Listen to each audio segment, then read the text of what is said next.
Ya, Horas jua-jua. Kali ini masih dalam rangkaian ekstravaganza ulos tahun 2021.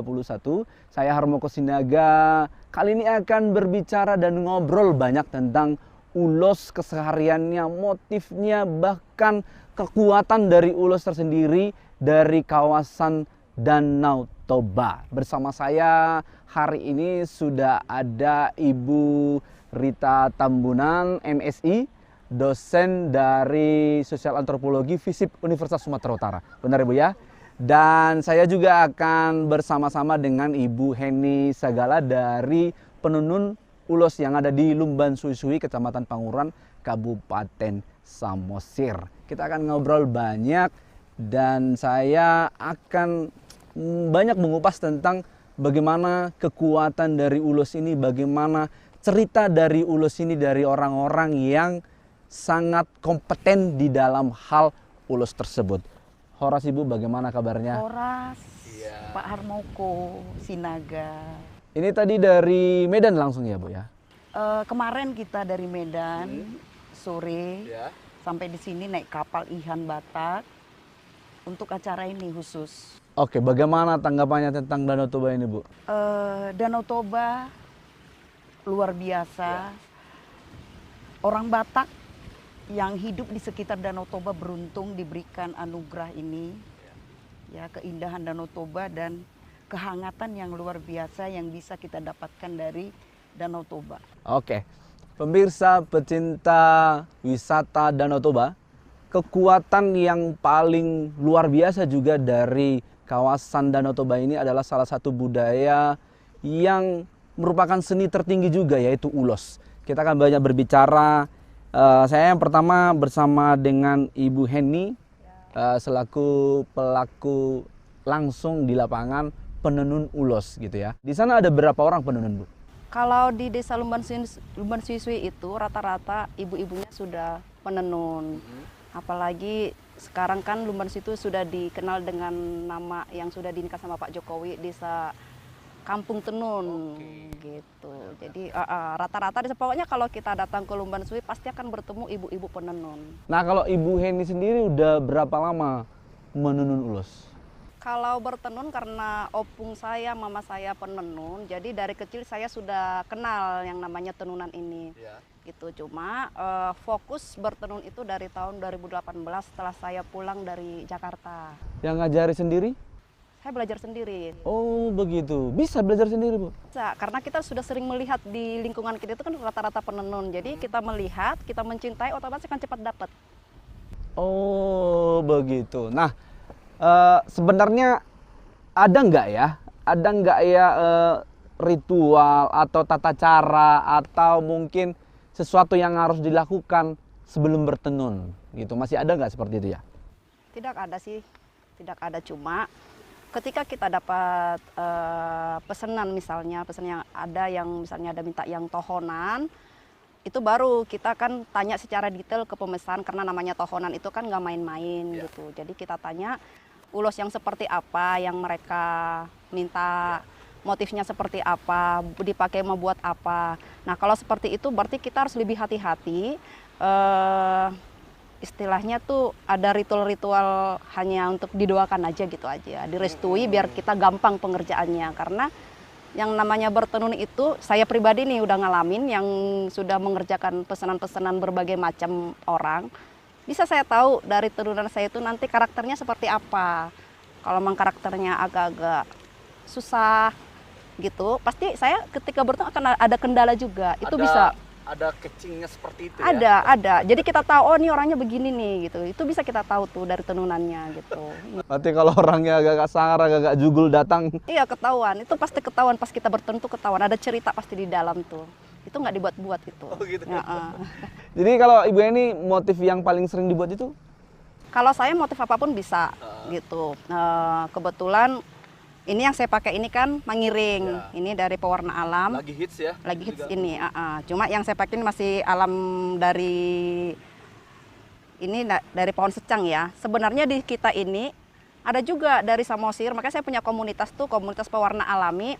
Kita mau mencari warna-warna yang ada di Samosir gitu. Jadi kemarin kami coba bikin lagi dari alam-alam yang ada di Samosir itu, berhasil kami temukan ada dari Haujior itu untuk warna coklatnya, warna hitamnya dari ketapang kan banyak juga di sini. Untuk warna merahnya itu karena ini secang dari Jawa, kita coba di sini jajabi dapat juga, pohon jajabi gitu. Itu jajabi salah satu jenis pohon yang ada di sini. Jadi itu penamaan Bataknya. Jadi ini kalau yang Ibu pakai sendiri itu kira-kira apa arti makna dari motif ulos ini? Kalau ini kan mengiring ya gitu. Mengiring itu pasti kita udah tahu, bahasa Indonesia pasti mengiringi, pengiring harapan gitu. Jadi ini kan ada nih namanya nih mengiring, terus ada anak. Sebenarnya kalau kita ambil di sini satu, kayaknya punya saya dulu udah terjual gitu. Saya bikin namanya Ulos Mengiring Maranak. Jadi istilahnya kita punya harapan nih ke untuk anak. Oke, jadi doa untuk anak itu diberikan dalam wujud ulos sebagai harapan gitu ya, mengiring, doanya tetap teriring kepada anak. Oke, pengen tahu lebih banyak juga bagaimana pendidikan atau peneliti, pemerhati yang memang benar cinta akan ulos ini, memberikan perhatian terhadap ulos ini bersama Ibu Rita Tambunan. Kira-kira sebenarnya Bu, bagaimana pandangan Ibu terhadap ulos ini dari dunia pendidikan, dari kacamata pemerhati, penceramah, seperti apa kira-kira Bu? Ulos itu sendiri adalah hasil karya budaya masyarakat Batak Toba yang disebut sebagai kain ulos. Kata ulos itu sendiri adalah menghangatkan. Jadi menghangatkan tubuh, tetapi di dalam sehelai kain ulos ada makna yang tersirat bahwa selain dia menghangatkan tubuh juga dia menghangatkan tondi, pemberian kasih sayang kepada orang lain. Tetapi di dalam struktur sosial dan struktur kekerabatan orang Batak Toba, pemberian ulos itu diatur sedemikian rupa sehingga ada harmoni antar kekerabatan yang terdiri dari tadi hula-hula, boru dengan tubuh. Jadi makna sehelai kain ulos itu adalah sangat luar biasa. Selain dia sebagai benda, tetapi juga dia merupakan wujud non-ragawi atau intangible cultural heritage. Iya, jadi saya mau berpandangan bahwa sebenarnya ulus itu adalah identitas jati diri. Gitu ya Bu ya, kira-kira apakah tepat kita mengatakan seperti itu? Bagaimana Bu? Jadi kan ulos itu sebagai atribut budaya pada masyarakat Batak Toba. Ketika dia menjadi atribut budaya, orang akan mengenali orang Batak dari ulos. Jadi ulos menjadi identitas karena setiap masyarakat, kelompok masyarakat mempunyai identitas. Jadi identitas itu artinya dia memiliki apakah dia bahasa atau benda budaya seperti ini yang membedakan dia dari kelompok etnik lain. Ada karakteristik, ada ciri-ciri yang dimiliki. Nah, ketika Rita Tambunan atau Pak Harmoko memakai sebuah ulos, orang akan bisa mengatakan, oh dia Batak. Jadi ulos identik dengan Batak. Jadi identitas etnik itu bisa dilihat dari sebuah atau sehelai kain ulos. Luar biasa. Jati diri identitas itu tidak bisa dihilangkan.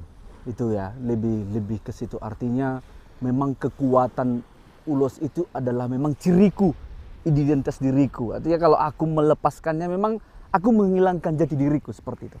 Pemirsa pecinta budaya Indonesia, dalam rangkaian ekstravaganza ulos ini, obrolan yang sederhana singkat ini menjadi sebuah semangat baru, sebuah pandangan baru untuk kita lebih menghargai, mencintai budaya kita yang sangat tepat menjadi warisan budaya dunia, yaitu ulos, kekayaan yang luar biasa. Mungkin terakhir closing statement dari Ibu Rita, apa yang ingin disampaikan kepada pemirsa kita yang terkait semangat kita untuk tetap menjaga ulos ini. Silakan Bu. Kita harus bersyukur dikasih kebudayaan yang bervariasi, bahwa kebudayaan yang bervariasi itu adalah merupakan kekayaan Indonesia. Salah satu dari kekayaan itu adalah ulos. Ulos milik orang Batak. Tetapi aspek lokal ini bisa membawa Indonesia ke aspek global. Dan selain dia sebagai warisan budaya yang memiliki kearifan lokal, pengetahuan, motifnya, ada kasih sayang di dalamnya, ya kan? Tetapi juga tadi dia juga bisa menjadi ekonomi kreatif yang berkelanjutan pada para penenun, tetapi ulos juga bisa menjadi warisan budaya dunia yang membawa Indonesia. Intinya adalah identitas yang berkelanjutan, tetapi juga ketika pemilik kebudayaan itu mencintai kebudayaan itu, maka keberlangsungannya bisa kita lanjutkan, dan penenunnya sebagai para artis yang luar biasa, para perempuan-perempuan Batak itu juga bisa melanjutkan keterampilan bertenun, karena tidak semua orang memiliki keterampilan bertenun, karena bertenun harus dilakukan dengan hati. Dan regenerasi pertenun seperti ibu ini akan bisa terus berlangsung, dan tadi mungkin akan dilanjutkan kepada generasi selanjutnya. Dan itulah sebenarnya sejatinya sebuah kebudayaan yang berkelanjutan, dan kita harus bertanggung jawab untuk memelihara, melindungi, bahkan memanfaatkan aspek budaya untuk kesejahteraan masyarakat pendukungnya dan juga lainnya, dan termasuk juga para peneliti ya yang orang Batak harus peduli, para penggiat, pemerintah di tadi 4 kabupaten itu juga harus memberi perhatian kepada aspek budaya ini, karena tidak semua etnik memiliki ini, dan dia harus berkelanjutan, bahwa dia merupakan sesuatu yang berharga, warisan yang akan kita pelihara. Ya, terima kasih Bu Rita, luar biasa sekali. Ibu Heni, di kesempatan yang indah ini kita mau dengar sebentar sebenarnya dari suara hati Ibu Heni yang paling dalam, apa yang ingin Ibu sampaikan. Terima kasih Pak Riban. Kalau saya sendiri sebagai penenun, selama ini khususnya di kampung saya, Samosir, yang dikenal kampung tenun Tulumban Suhi, saya melihat teman-teman saya sesama ibu rumah tangga, mereka lebih fokus di tenunan wis nipes, wis karo. Kalau untuk ulus-ulus seperti kita orang Batak, ulus seperti ini yang sebenarnya banyak ya ragam-ragamnya ulus, mereka kurang tertarik. Kenapa? Karena dari segi marketnya, penjualannya itu mereka sulit, gitu. Mereka tuh susah. Wis nipes mau seperti apapun mereka tenun ada penampungannya. Sementara untuk ulus Batak itu akan susah mereka pasarkan. Makanya ulus-ulus Batak itu kalau tidak ada yang memesan, mereka tidak mau menenun. Sementara yang memesan itu jarang sekali. Dengan kesempatan ini saya meminta ke teman-teman, ke semua orang-orang halak Hita, halak Batak, mari kita dalam hal apapun itu untuk menunjukkan identitas kita, mari kita pakai ulos. Biar para penenun juga semakin semangat bertenun, kemana-mana kita pergi, kita bawa lah identitas kita. Seperti kata Ibu Rita tadi, ulus itu adalah identitas kita, bangulusi kita, yang mengiringi kita, yang menemani kita. Kita bawa loh ulus itu kemanapun kita pergi, menunjukkan kita orang Batak. Dan para penenun juga jadi semakin semangat bertenun, karena orderan mereka jadinya lancar, nggak melulu lagi mengerjakan wis nipes. Itu harapan saya. Pasar yang harus dibangun. Pasar yang harus dibangun. Terima kasih Bu Heni, terima kasih Bu Rita atas setiap semangat. Semoga setiap impian, harapan kita, doa kita akan lebih menunjukkan identitas yang lebih baik dari ulos ini. Ya sobat pemirsa yang mendengarkan kita, yang menyaksikan kita langsung dari Danau Toba, kami membawakan kehangatan dari Danau Toba. Ekstravaganza Ulos 2021 kali ini bersama Ibu Rita dan Ibu Heni. Semangat putri dari Ibu Heni adalah bagian yang harus dipertahankan untuk keberlanjutan ulos ini. Akan tetapi penyadaran kita bahwa ini adalah jati diri kita seperti yang disampaikan oleh Ibu Rita akan menjadikan pasar tersendiri untuk lebih mencintai sehingga keberlanjutan orang-orang seperti Ibu Heni akan tetap terjaga. Saya Harmoko Sinaga, Extravaganza Ulos 2021. Terima kasih. Horas, jua-jua, majua-jua.